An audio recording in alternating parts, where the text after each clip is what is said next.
A young but unsuccessful scientist, Zhang finds himself deep in debt, which starts causing problems in his personal life. Suspecting that his wife Yantong is cheating on him, Zhang and his best friend decide to follow her. This leads them to a secret society called the Black Tide, which grants wealthy women a second youth. However, the clients don't know that this youth is provided by a giant mutated fish kept in the society's basement, and it's about to break free. When online cinema first emerged in China in the mid-2010s, it went largely unregulated in terms of censorship for the first few years. By 2018, a whole trend of films featuring excessive violence and overt sexual themes, unacceptable in mainstream Chinese cinema, had taken over the internet. But in 2019, the censorship committee mandated that all online films go through the same registration system as theatrical releases, effectively putting an end to such movies. Not just future ones, but existing ones as well. Streaming platforms had to purge their libraries of any content that didn't fit the new paradigm. Nevertheless, some attempts to bypass the censorship machine were made, and Giant Fish 2 appears to have been one of them, a failed one at that.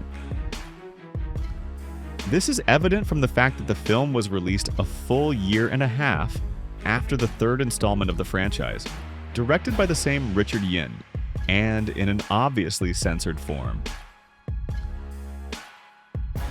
There are numerous scenes where light eroticism and bloody violence were clearly intended, but the censorship grinder turned them into an incoherent mess, making it hard to even follow what's happening.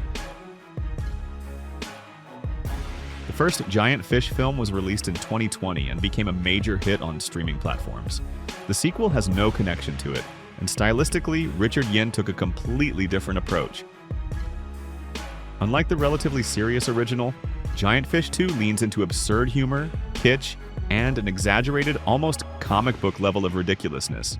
The villains look like they escaped not from a James Bond movie, but from a parody like Austin Powers, while the protagonist behaves so carefree and idiotically that it's impossible to take any real danger seriously.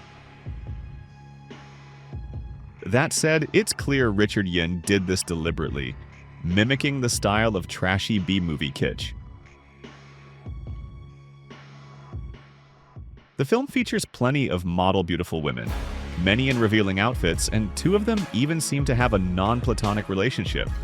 Though censorship left only scraps of what was likely filmed, the effort is acknowledged. However, as a movie, Giant Fish 2 leaves much to be desired, especially with its choppy editing. The result is a confusing, nonsensical, and downright silly film that fails to engage either the mind, the heart, or any other organs.